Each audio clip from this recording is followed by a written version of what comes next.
right, guys, we have one more guest for you today, a very special guest, the one and only Bob Burke. How you doing, Bob? I'm doing very well, John. Terrific program today. Oh, thank you. I'll take all the credit. You should. You should. Let's see. What stood out to me just a moment ago was the advice up on stage. It says, "Don't hire a consultant." So now I'm sitting with a consultant. Good advice. Yeah? That everyone should take to heart. Really? No, I'm kidding. I don't, see, I disagreed with it personally because I tell a lot of people, like, you have to understand how the game is played, and a consultant will get you there. Yeah. Consultant can be kind of a dirty word, right? But there's no substitute for this learning. Yeah. So I've been doing this for 19, almost 20 years. Yeah. And I constantly meet people who had prior bad experience with other consultants, and so that's just par for the course, right? So it's less about hiring a consultant, more about hiring the right consultant. Yeah, and I'm not being like falsely modest when I say very little that comes out of my mouth is blindingly insightful. It's usually the bleeding obvious, or common sense, or the obvious perspective gained by working with a wide range of companies and having seen it a lot. Steve Hughes, who spoke earlier today, has a great expression about stepping on every rake, and I certainly did that myself plenty of times in my time at Stonyfield before consulting. And then, for all the many things I don't know, I have a pretty broad network where everything's one degree of separation. Yeah, where I can get answers or insight or that's all help. I got. Yeah. I got guys like you. You got the network. Yeah. Perfect. But I totally hear what you're saying because I will talk to entrepreneurs who are brand new, and I don't have the firsthand experience, right? But I see it all, and I will say that what is to me blindingly obvious, and they're like, "Oh my God, you're an expert." Yeah. I don't know. I don't know. Is that all it takes? Well, it's not that. It's just that by having some amount of experience and perspective, and being willing to be candid, and be that. I don't necessarily like the expression truth teller, but to be able to say to someone like your baby's ugly, or you really got to go back to the drawing board, right? And even a worse expression that I hesitate to say on air is, over the last year I've done hospice 2 or 3 times, where I'm essentially saying, you gave it your best shot. Don't spend any more of your retirement money, your kids' college, the mortgage, like just, take a crack at something else. Right. And an outsider will frankly have more credibility saying that somewhat authoritatively than, sleepless nights.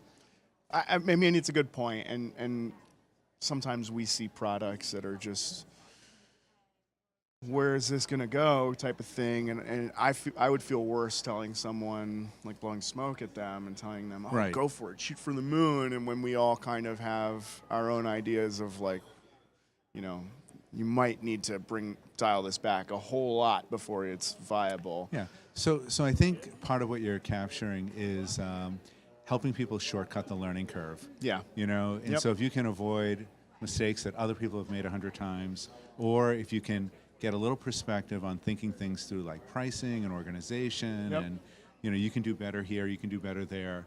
It just helps move things along so much more efficiently than stumbling and bumbling and making those mistakes the hard way and losing a lot of time. Well, these people, if you start a food brand, you're going to figure this out one way or the other. And I think that what you just said captures a lot of what we try to do here with this event. Yeah. A lot of what you guys like to try to do with your events. You have an event happening soon. So actually next week we're doing operations and supply chain and commercializing products in Chicago. And then December 13, 14, a 2-day sales seminar in Boston. And then a 1-day on raising capital. And what we have here is a little bit higher up, broader talking. Any entrepreneurs out there who don't know what to expect with margins, or need to really drill down into the details of trade spend or any of these things, your course, there's no substitute for it. Thank you, John. December 13th and 14th in December Boston. 13th and 14th, and if you come, John will sign your placard, your name badge. Well, we have a couple more minutes here. Was there anything here today that you saw that, you've been around the block in this industry a lot. Is there anything really eye-opening that you heard today? Well, I don't know if it was eye-opening. I always like hearing Steve Hughes speak. He's got tremendous experience. And probably for me, it was Starbucks. Yeah. You know, hearing about how they operate. Certainly for a lot of companies that I've met and some of the companies who have been here, they've been transformative. Right. And have made a huge impact. And so having a little bit of understanding of how they think about brands, how companies fit into their system, was really a great learning. I loved hearing Deb talk about just sit in a store and observe a consumer for an hour, just watch the line, see what they do. I mean, it's primary information right there that's out for the taking, and people are just absorbed with their computers and their bubbles in their offices. And my example for that is one of the hardest things to get a handle on is velocity in the category. Yep. So you can certainly invest in data such as spins and others, which I highly recommend. Absolutely. But not everybody can afford it early on. Right. And sometimes the brute force, crude but effective, going in the store, talking to the guy who's stocking the shelf of how many are you selling of this, how many are you selling of that.